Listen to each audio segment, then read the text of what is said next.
Bismillahirrahmanirrahim. Assalamualaikum warahmatullahi wabarakatuh.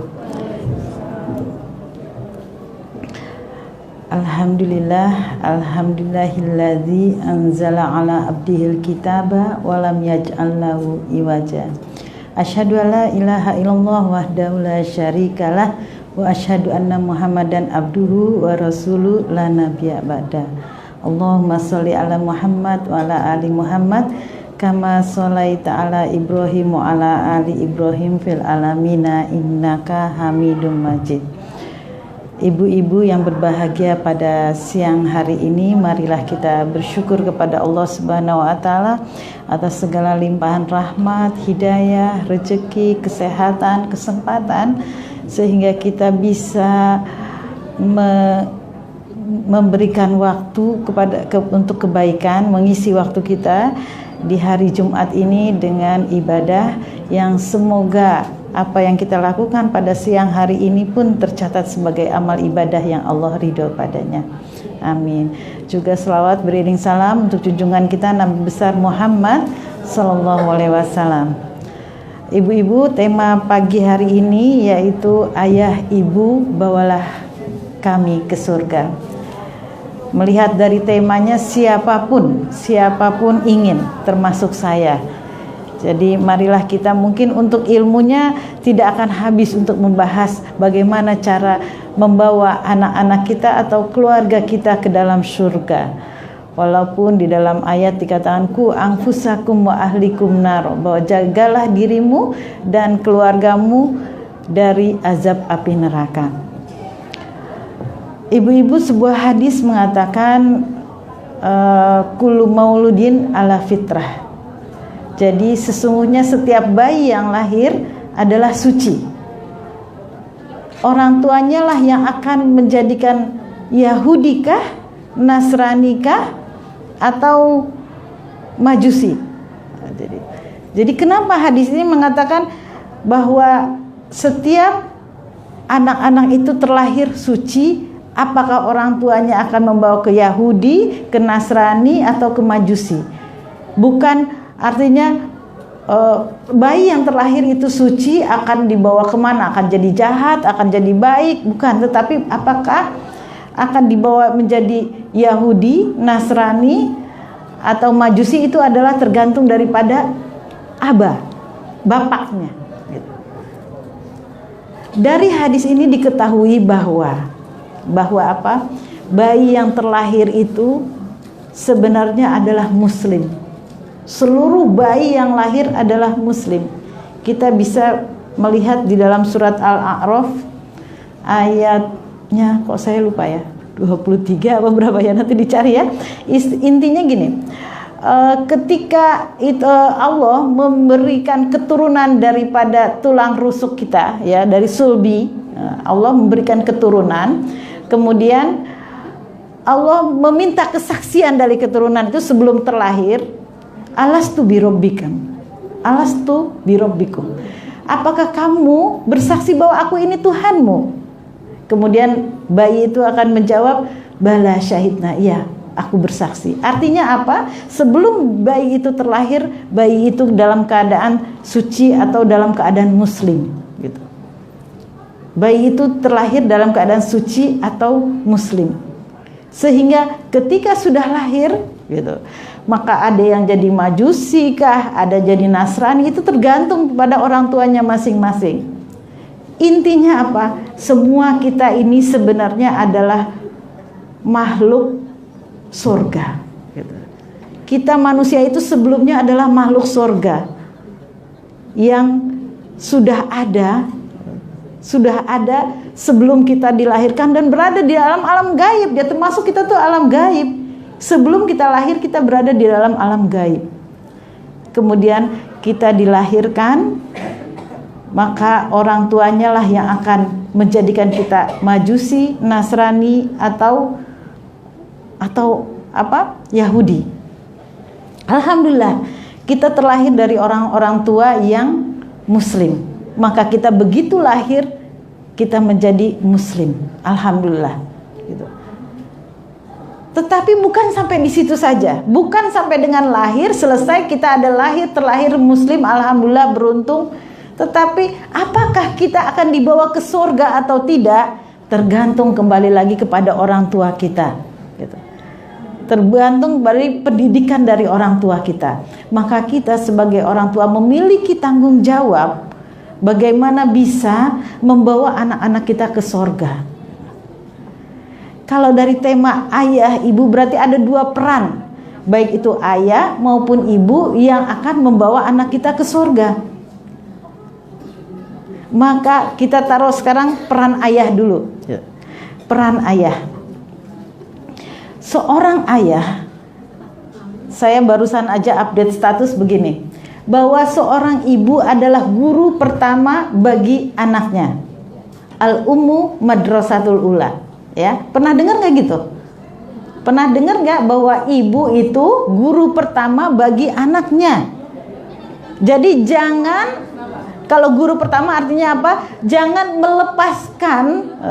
melepaskan ilmu-ilmu dasar untuk anak, untuk dia bisa mencari ilmu kemudian, mencari ilmu tambahan lainnya daripada genggaman kita. Bahwa anak harus pandai membaca Al-Quran, paling tidak huruf hijaiyah lah, itu dari kita. Itu modal awal dari amal jariah yang akan terus menerus kita ambil, gitu. Syukur-syukur sampai dengan juz amma atau sampai dengan tamat Iqra itu kita yang ngajarin. Karena selanjutnya dia akan belajar bahasa Arab dari situ, dia akan belajar fikih, tauhid, hadis, ilmu-ilmu agama lainnya daripada ajaran awal pertama kita, yaitu tadi mengajarkan huruf hijaiyah atau membacakan Iqra jilid 1 sampai 6 gitu. Itu akan mengalir terus walaupun dia nanti belajar tauhid, nggak mungkin belajar tauhid tanpa ada huruf-huruf dasar tadi. Nggak mungkin dia belajar hadis walaupun sampai ke Kairo, ke Madinah tanpa memakai huruf-huruf dasar tadi, dan pahalanya akan mengalir kepada kita. Pun begitu, jangan lepaskan anak-anak membaca abjad paling tidak, atau belajar membaca kepada orang lain. Harus kita yang ngajarin, gitu. Harus kita yang ngajarin. Sampai kapanpun pahala itu akan mengalir kepada kita, karena tidak ada satu ilmu pengetahuan pun yang lepas daripada huruf abjad tersebut, gitu. Apalagi kemudian ilmu-ilmu lain, ilmu sholat 5 waktu, rukun Islam, rukun iman, itu jangan lepaskan kepada orang lain, harus kita. Jadi kembali lagi, ketika seorang ibu menjadi guru pertama bagi anaknya, maka bapak adalah kepala sekolahnya, gitu loh. Bapak itu kepala sekolahnya yang bertanggung jawab apakah pendidikan di rumah ini berhasil atau tidak. Apakah anak-anak itu menjadi soleh atau tidak. Apakah anak itu menjadi baik atau tidak, itu adalah tanggung jawab seorang bapak. Mungkin pada hari ini saya lebih banyak akan membahas persoalan tentang bapak. Karena kebanyakan orang masih ibu yang banyak yang menjadi tersangka bagi kegagalan pendidikan anak, gitu. Padahal tadi bapak adalah kepala sekolahnya. Kegagalan pendidikan anak adalah kegagalan seorang bapak.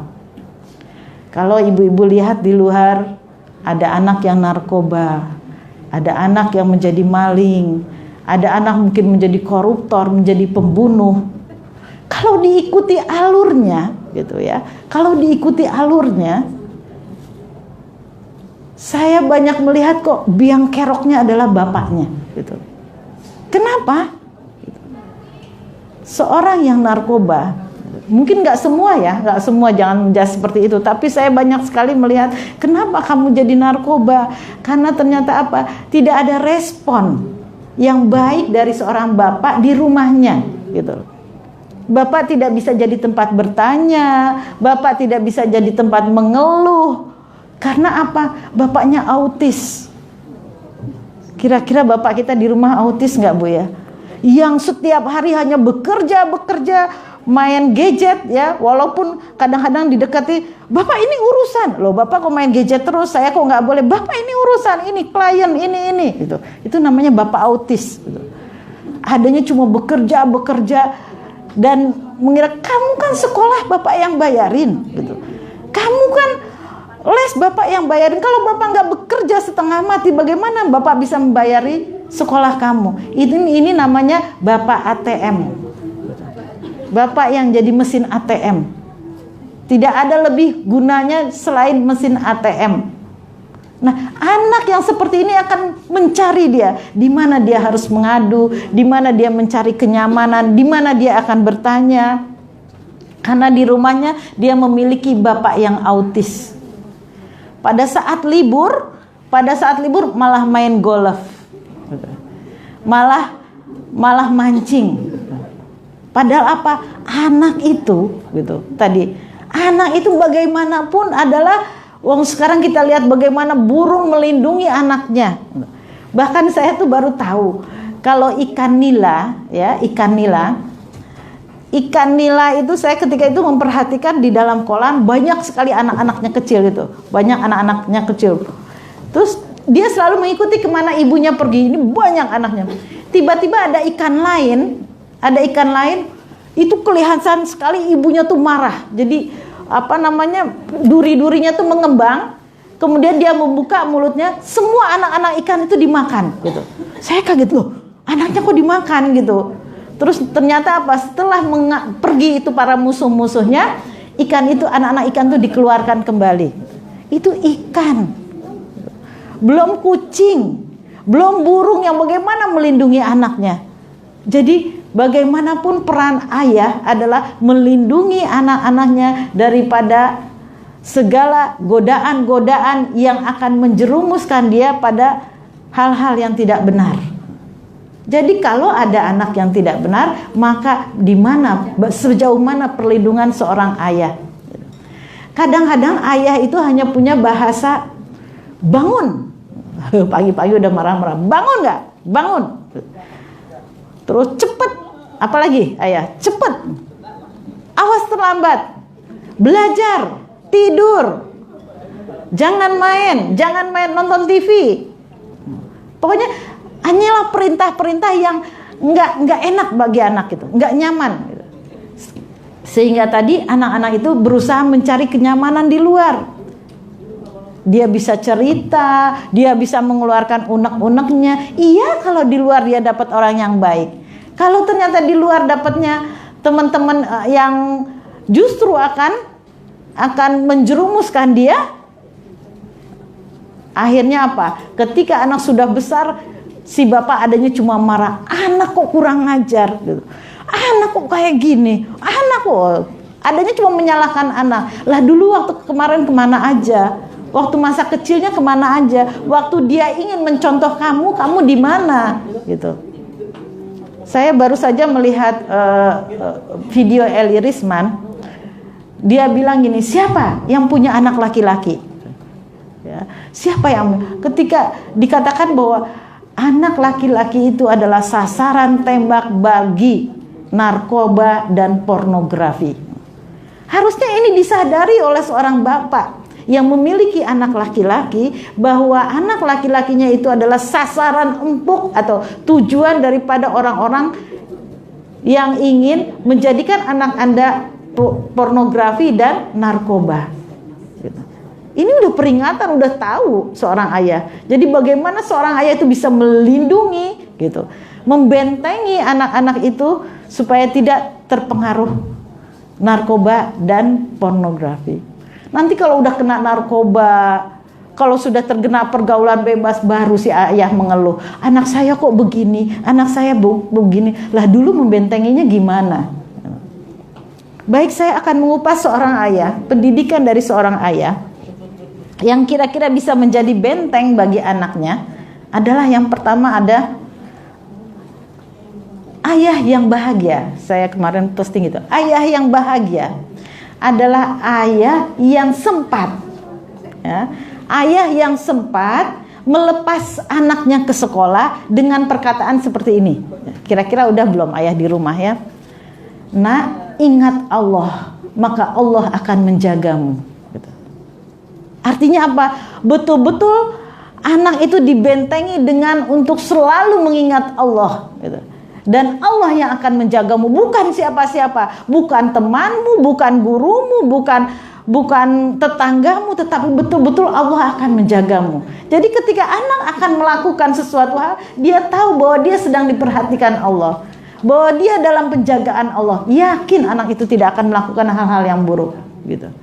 Jadi bagaimana seorang bapak bisa melepas anaknya dengan perkataan, "Nak, ingat Allah, maka Allah akan menjagamu." Yang kedua, ya, benteng dari seorang bapak adalah bapak itu selalu membiasakan anaknya untuk bersedekah. Apa-apa dilarikan ke agama. Jadi itu ya, bagaimana apapun semuanya benteng yang bisa menjaga anak kita daripada narkoba, pergaulan bebas dan sebagainya, larinya ke agama. Ketika kita memberi uang jajan kepada anak, "Nak, berani, nah ini 50.000 ya, sedekahkan. Mau ke sekolah, mau ke masjid, mau ke temanmu yang tidak mampu bayar SPP, sedekahkan. Mudah-mudahan rezeki ayah bertambah banyak, supaya bertambah lagi banyak sedekahnya." Ada sebuah cerita ketika ada seorang bapak yang membiasakan anaknya bersedekah, ya, dengan perkataan, "Nak, mudah-mudahan ayah bertambah laris sehingga kita akan bertambah banyak sedekahnya." Jadi ketika bapak itu mencari uang, pikirannya bukan untuk menambah kekayaan, bukan untuk menambah, tetapi untuk memperbanyak sedekah. Maka tidak disangka-sangka seorang ayah yang tadinya hanya jualan minuman langsung bisa menjadi punya warung, kemudian bertambah terus, akhirnya dia punya beberapa minimarket. Gara-gara apa? Di dalam pikirannya itu adalah bagaimana memperbanyak usahanya atau bekerja keras supaya banyak hasilnya dan untuk bersedekah. Dan si anak pun juga sudah tahu, "Pak, sudah saya doakan, Pak, mudah-mudahan laris ya, dan kita akan bertambah banyak bersedekahnya." Dan betul, ketika kita sudah 50.000, kemudian ditambah lagi anak, "Ini ya nak ya, ini untuk sedekahnya kita tambah." Libatkan anak itu untuk bersedekah. Jangan ada dalam pikiran kita yang sedekah orang tuanya aja. Jangan sampai, tetapi anak. Termasuk kalau kita masih memiliki orang tua, kalau mau ngasih orang tua, kasih lewat anak. "Nak, kasih kepada nenekmu." Jadi anak juga sudah terbiasa memberi kepada orang tua. Dan besok dia besar juga akan seperti itu. Gitu. Akan seperti itu, dia akan memuliakan orang tuanya. Jadi biasakan sedekah melalui tangan anak. Melalui tangan anak. Yang kecil-kecilannya lah ya. Kalau kita masih punya anak TK, atau kalau saya sekarang cucu ya, masih udah punya cucu, itu bekalnya tambahin. Nah, ini nasi goreng 2 piring, yang satu kamu makan, yang satu kamu bagi-bagi. Gitu. Atau ini punya apa, kasih. Gitu. Biasakan, kalau seandainya ada teman-temannya, nggak usah kita ini ya, kita yang bagi-bagi, bukan. Kasih lewat tangan anak kita. "Nah, ini permen 4 biji, bagi temanmu." Jadi kebiasaan bersedekah ini, gitu. Kebiasaan bersedekah ini, tahu nggak sedekah itu? Sedekah itu manfaatnya menghalang diri kita daripada mara bahaya. Gitu. Tadinya mau diganggu orang, mau digoda orang, itu sedekah itu bisa menolong supaya kita terjarak daripada mara bahaya. Itu di dunia. Ketika dia akan kecelakaan, sedekahnya tadi itu akan melindungi dia. Sedekah juga bisa menjadikan terkabulnya doa-doa. Itu baru di dunia.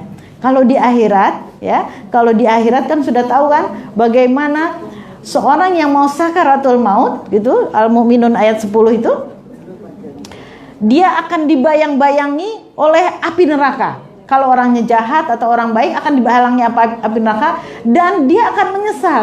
"Ya Allah, berilah aku waktu sebentar saja, maka aku akan bersedekah sebanyak-banyaknya." Kenapa? Karena ditampakkan bahwa api neraka dengan sedekah itu menghalangi. Jadi sedekah akan menghalangi daripada siksa api neraka. Nah, betapa manfaatnya. Jadi sedekah dulu. Biasakan anak-anak bersedekah. Jangan sampai kalau seorang ibu biasanya ya waktu kecil gendong anak sambil nyuapin, "Ayo makan." Kalau enggak diambil itu loh. Itu biasakan anak pelit gitu. Kalau nggak dimakan, diambil itu loh. Kalau nggak diambil kalau ngewe loh, kayak gitu. Jadi jangan biasakan anak-anak itu menjadi pelit, ya. Jadi itu sedekah adalah hal yang pertama yang harus kita ajarkan kepada anak-anak dan dibiasakan. Dan dibiasakan, bukan sekali itu aja. Kalau misalnya anak-anak berangkat Jumatan, ya dibekali uang ini untuk kamu masukkan ke dalam kotak, gitu. Nah, kemudian yang kedua, ayah yang bahagia, gitu. Ayah yang selalu gelisah apabila dia di luar kota, harus dia kerja meninggalkan rumah sehari, 2 hari, 3 hari, gitu. Dia gelisah. Ini mau benar-benar kenyataan. Kenapa gelisah? Kenapa Pak gelisah?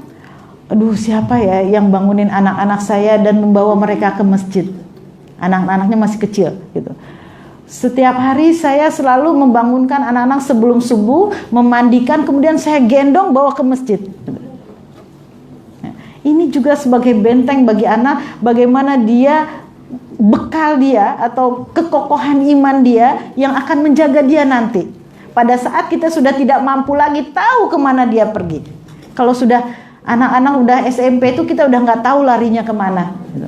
Saya pernah berpikir bahwa lari anak laki-laki itu lebih cepat dari pikiran kita. Kita masih mikir dia ada di pasar, ternyata udah di mall. Itu anak laki-laki itu. Jadi seorang bapak itu harus mampu membentengi itu, bukan dari ketika dia besar. Lah anak-anak kecil apa yang perlu dibentengi? Enggak, justru pada waktu kecil itu dibiasakan sudah mulai kita bentuk benteng-benteng yang akan mengelilingi dia atau menjaga dia daripada perbuatan-perbuatan yang tidak benar. Jangan nanti sudah besar baru kita menyesal. Bayangkan menyesalnya kalau orang sudah pakai narkoba, gitu. Itu nggak ada habisnya. Saya mikir ya, orang-orang narkoba itu sembuh itu bisa dikatakan sembuh kalau dia mati tidak dalam keadaan narkoba, dia berarti sembuh. Selagi dia masih hidup, belum bisa dikatakan sembuh. Kenapa? Suatu ketika akan tergoda lagi, mudah sekali tergoda. Jadi yang paling mudah tergoda adalah orang yang pernah melakukannya. Maka jangan heran kalau orang yang narkoba itu masuk penjaranya bolak-balik. Karena apa? Ketika dia keluar, saya pernah ngobrol dengan orang narkoba, katanya, dia bilang, potong kuping saya, orang yang sudah sembuh ketika ditawarin lagi nggak mau. Gitu. Sampai kayak gitu. Potong kuping saya, tante, dulu ponakan saya. Potong kuping saya tante, kalau orang yang sudah sembuh dari narkoba kemudian ditawarin lagi dia tidak mau, gitu. Nah, jadi kalau seandainya kita menemukan seorang yang pernah narkoba kemudian mati, diperiksa urinnya tidak ada narkoba, berarti dia memang betul sudah sembuh. Tetapi selagi dia masih hidup, kita akan selalu khawatir. Nah, daripada nantinya, maka itu tadi dari mulai kecil, dari mulai dilahirkan tadi, gitu. Ya, dari mana kertas putih tadi, dari mana harusnya dia memang jatah dia masuk surga, tetapi karena kita tidak bisa menjadi seorang kepala sekolah yang baik, guru yang baik buat anak kita, akhirnya anak kita tergelincir menjadi masuk ke dalam neraka, gitu. Nah, jadi tadi seorang bapak yang gelisah kalau anak-anak kalau sedang pergi jauh, siapa yang akan membawa anaknya ke masjid? Saking apa? Sudah terbiasa si bapak itu membawa anak-anaknya ke masjid. Jangan bapak aja lenggang kangkung ke masjid. Jangan. Kalau bisa gitu. Ada di teman saya anaknya itu banyak. Yang balita aja ada 4 gitu. Jadi 5 tahun, 4 tahun, 3 tahun, 2 tahun baru lahir gitu. Itu yang 4 itu yang 5 tahun, 3 tahun, 2 tahun itu kalau pagi itu kayak taman kanak-kanak gitu. Kalau yang gede-gede udah terbiasa, udah berangkat aja ke masjid. Yang udah mulai SD itu udah ke masjid aja. Tapi ini benar-benar teman saya ya, bukan saya. Itu kayak taman kanak-kanak. Dia bilang bahwa kalau pagi itu kami hiruk pikuk kayak taman kanak. Subuh itu, sebelum subuh. Semua udah harus dimandiin. Ibunya yang nyiapin, dimandiin, bikinin susu biar dia bangun, gitu. Dibikinin yang satu minta teh apa. Pokoknya udah hiruk pikuk dan kemudian sudah siap semua. Bapaknya tinggal dibawa naik motor ke masjid. Walaupun yang bayi itu masih tidur gitu di masjid itu tidur dibiarin aja, tapi udah mandi udah cakep gitu. Kira-kira susah nggak ya Bu ya? Jadi jangan nyalahin anak kalau kita belum sampai seperti itu gitu. Belum sampai seperti itu. Jadi yang sibuk ketika masih pagi itu seperti taman kanak-kanak yang ribut gitu, yang ribut. Sebenarnya kita bisa kok. Ketika kita lebaran misalkan hari raya Idul Fitri, kita kan semua ke masjid ya untuk sholat Id. Pasti yang kecil-kecil juga kita bangunin, kita mandiin, kita semua. Ya apa-apa. Dan alangkah baiknya kalau itu dilakukan tiap hari, bukan hanya Idul Fitri. Dan ternyata bisa. Gitu. Ternyata bisa. Gitu. Nah itu seorang bapak seperti itu. Kemudian seorang bapak itu ya, seorang bapak tadi yang pertama tadi itu bisa melepas anaknya dengan doa. Kemudian dia bisa bisa gelisah kalau anak-anaknya tidak ada yang mengantar ke masjid. Kemudian bapak itu bisa membiasakan sedekah. Juga seorang bapak itu harus bisa gitu. Harus bisa membacakan satu ayat atau satu hadis setiap hari terhadap anaknya gitu. Ini kita nggak bicara anak yang sudah besar ya, karena apa? Anak yang sudah besar itu akan udah terbentuk dengan sendirinya. Saya hanya mengkhawatirkan ketika anak itu masih kecil yang didikannya tidak baik, dan kemudian orang tua itu menyesal ketika anak-anaknya sudah besar. Nah, kalau anak kita udah besar-besar, ya paling tidak untuk cucu kita gitu. Ya. Jadi seorang bapak yang bisa sebelum tidurkah itu membacakan satu hadis atau satu ayat. Kalau memang kita tidak gitu, ya paling tidak nasihat gitu. Jadi harus punya waktu untuk anaknya, memberi nasihat kepada anaknya. Ini kan kepala sekolah bapak tadi.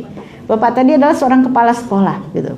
Jadi itu hadis atau ayat atau nasihat, kalau ada dalam agama Islam tuh ada mahfuzat gitu. Mahfuzat itu kata-kata mutiara untuk anak-anaknya. Itu indah banget. Sini nak, sini kalau pulang sekolah gitu, udah anak-anaknya dikasih hadiah, kasih makanan, kasih permen sambil diceritain. Jadi kita ambil waktu-waktu yang anak itu bahagia gitu. Yang anak itu bahagia. Saya sendiri pernah mengalami ketika anak-anak saya kecil. Saya juga punya balita dulu. Balita itu 3 orang ya, 4 tahun, 3 tahun, 2 tahun gitu. Pokoknya saya juga, anak-anak saya masih kecil-kecil. Saat itu memang kita harus bekerja keras gitu, supaya bisa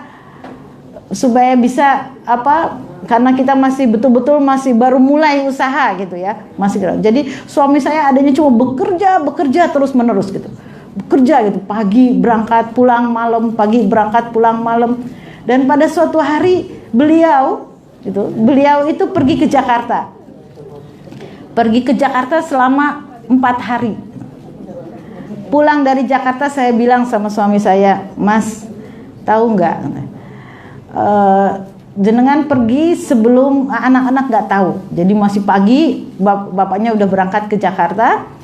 Jenengan pergi, anak-anak nggak tahu, tapi selama 4 hari tidak ada satupun anak yang nanyain bapak kemana gitu." Nah, ini anak-anak yang seperti ini coba. Itu benar pengalaman saya sendiri betul-betul waktu dulu, sehingga kita merubah polanya. Kemudian nggak ada yang nanyain bapak kemana. Mungkin bagi kita nggak apa-apa, ada ibunya, tapi hati-hati mas, nanti kamu mati tidak ada yang doakan. Saya bilang, kenapa? Gimana anak mau mendoakan ingat aja enggak? Iya, kita mendoakan orang tuh karena ingat, tapi ini enggak.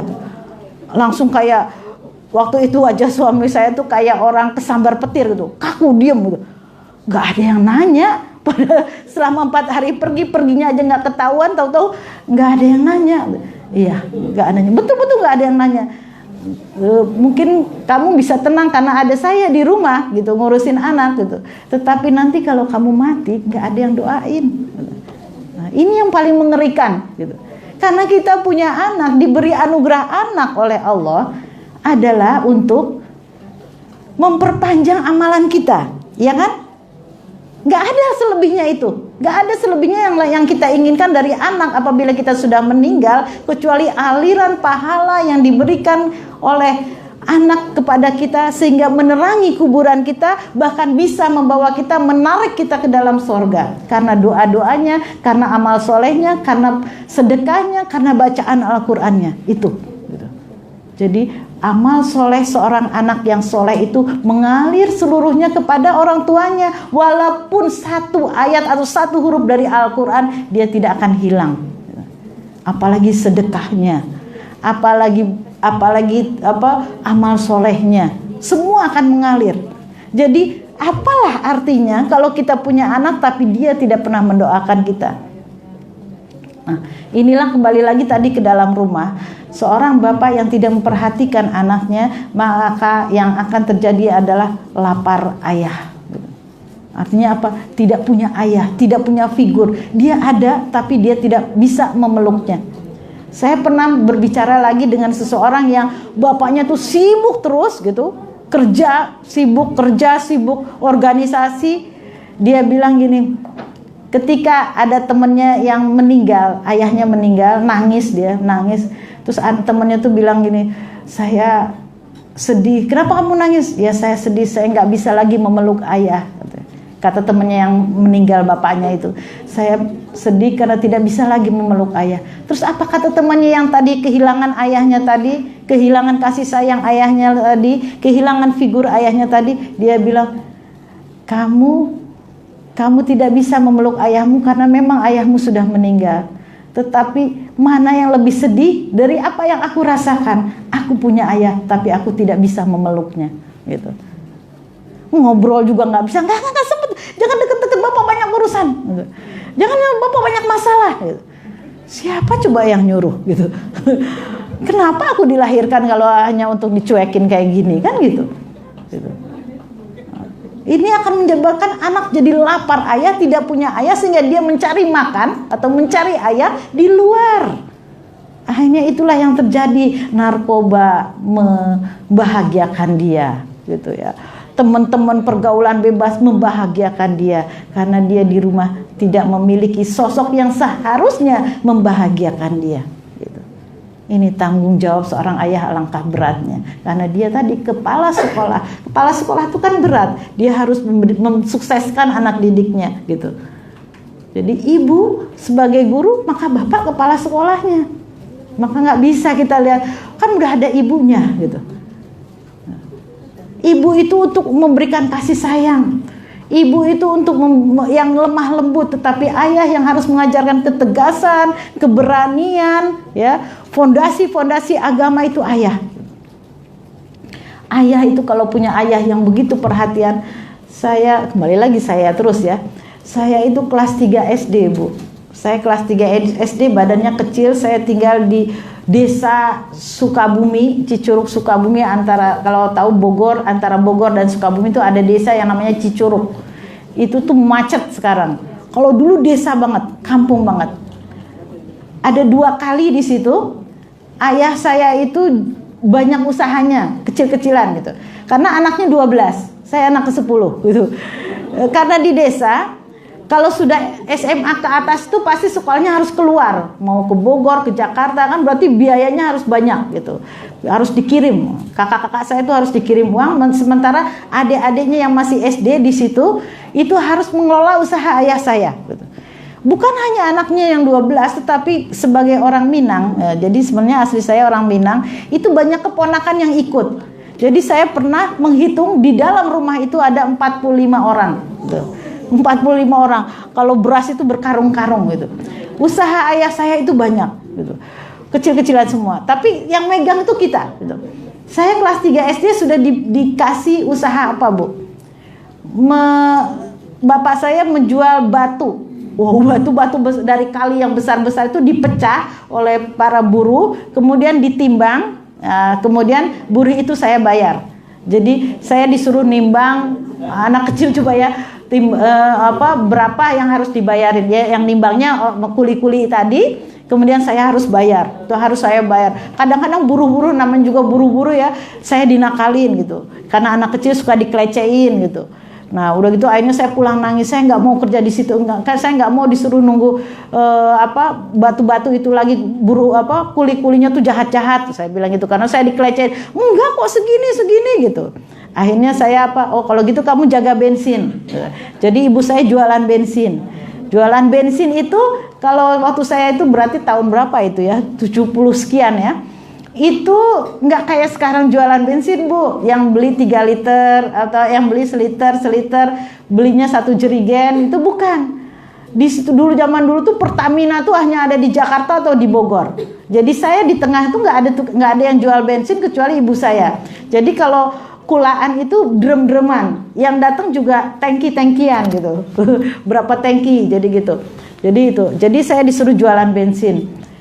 Orang yang beli itu mobil-mobilan misalnya 10 liter itu, karena saya sebenarnya kan badan saya kecil tapi saya sudah besar gitu. Bingung dia, kok anak kecil bisa ngitung ya gitu. Karena memang sudah dibiasakan oleh ayah saya cuma ada hitungan gitu. Jadi ayah saya bukan hanya melepas kami bukan dari segi pendidikan aja, tetapi juga keberanian anak-anaknya gitu. Jadi kami tidak pernah dikasih uang jajan kalau enggak usaha gitu. Jadi saya jualan bensin, nanti saya dikasih upah, saya bisa jajan, bisa beli buku gitu. Kayak gitu. Jadi kalau udah besar langsung keluar. Nah, manfaatnya adalah saya menjadi tidak pernah takut di dalam kehidupan ini gitu. Ketika tamat SD itu kecil, saya sudah pergi ke Sumatera Barat untuk sekolah. Itu nggak dianterin gitu, dilepas aja di bandara. Kemudian saya dari Jakarta ke Sumatera Barat, saya sekolah di Diniyah Putri Padang Panjang itu sendirian gitu. Padahal badannya kecil, itu gitu.